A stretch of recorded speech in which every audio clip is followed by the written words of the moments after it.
In today's video, we're going to introduce the concept of tolerating uncertainty. This is without a doubt the foundation to all anxiety. Before we get into this, take a moment to reflect on your worry diary. What have you learned this week? How did you get on with your worry time? Did anything get in the way? If so, don't skip this step. Consider what you can do to reduce those barriers and commit to doing it again this week. Do you crave certainty? The truth of it is, we're all going to die, as are our loved ones. We don't know how or when, but we're all vulnerable.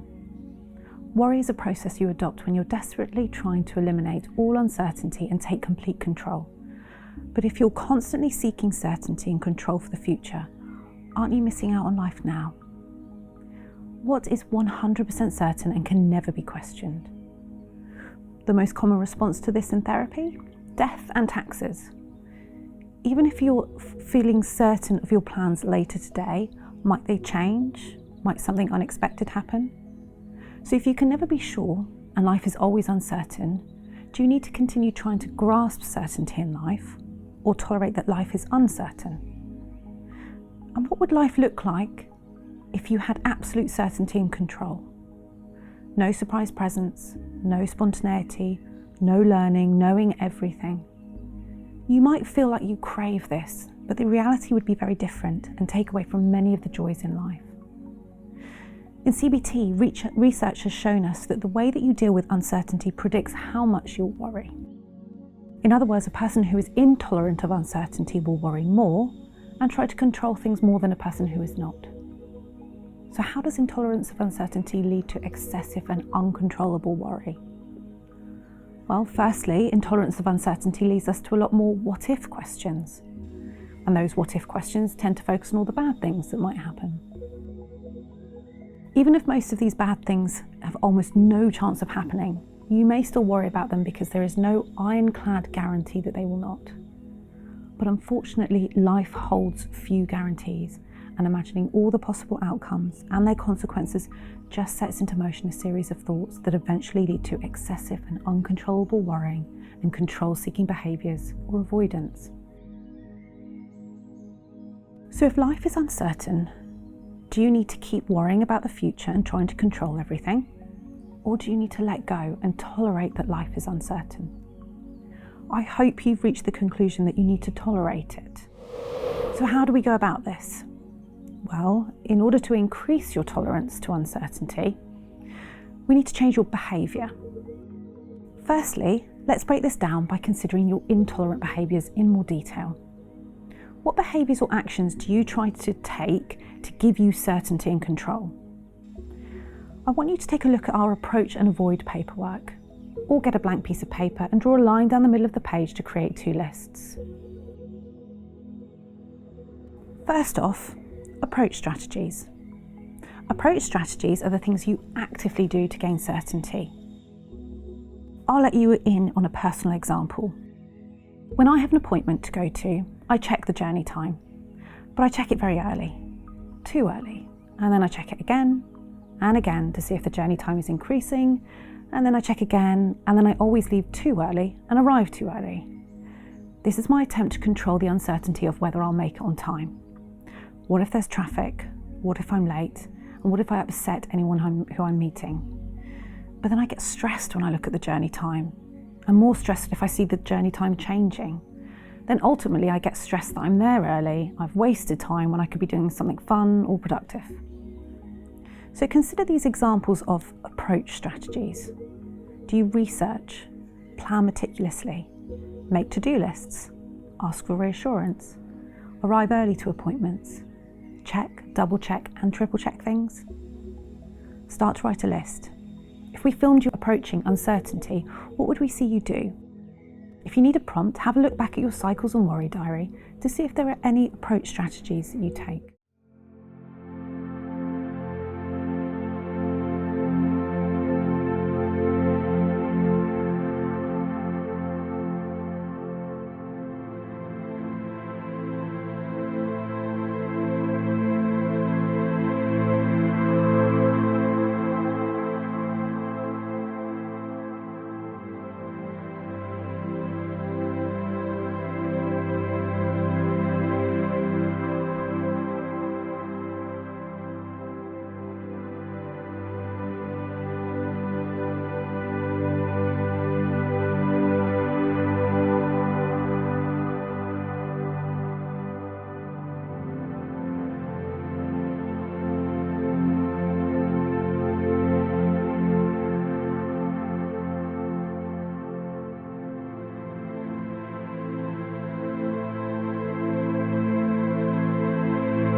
second category is avoidance. What do you avoid? Do you avoid making decisions? Do you avoid unknown places? Do you avoid relationships? Do you put things off? Do you avoid delegating and do everything yourself? Again, take a look at your cycles or worry diary for any other examples and write a list of all the things that you do to avoid feeling uncertain or feeling out of control.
So how do you increase your tolerance to uncertainty with this new awareness of your approach and avoid strategies? Well, broadly speaking, you need to act as if you are tolerant. Who in your life is tolerant of uncertainty? Who can go with the flow? Who can be more spontaneous? Picture them now. How do they behave differently to you? Do they use approach and avoid strategies? Or do they function okay without them? Take a moment to write down your observations.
Now ask yourself this: if I were tolerant of uncertainty, what would I do differently?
For homework this week, I want you to continue your worry diary and your worry time.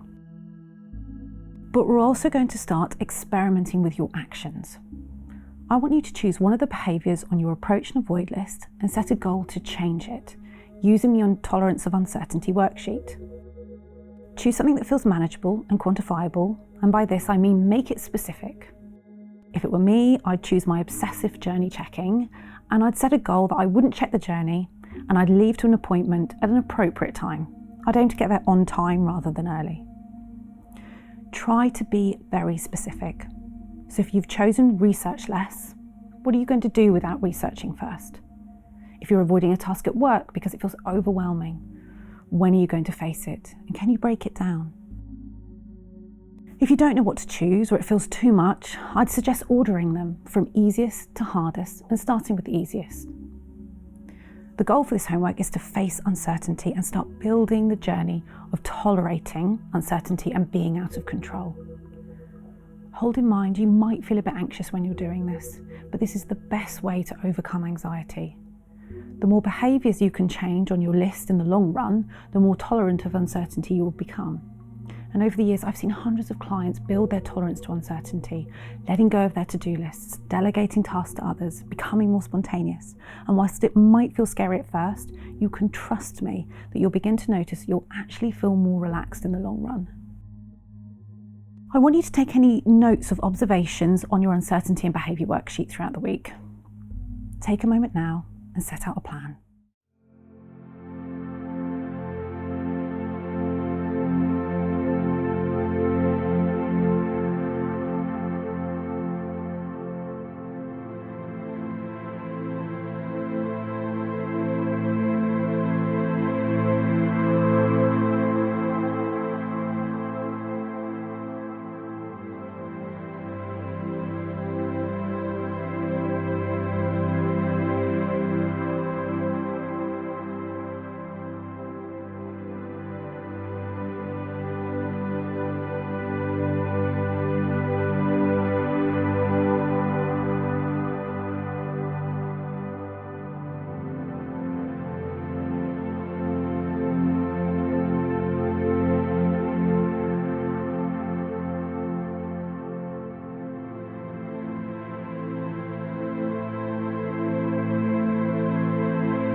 That's everything for today, but before we finish, take a few seconds to write down your main takeaway message from today's session, and I look forward to seeing you next week.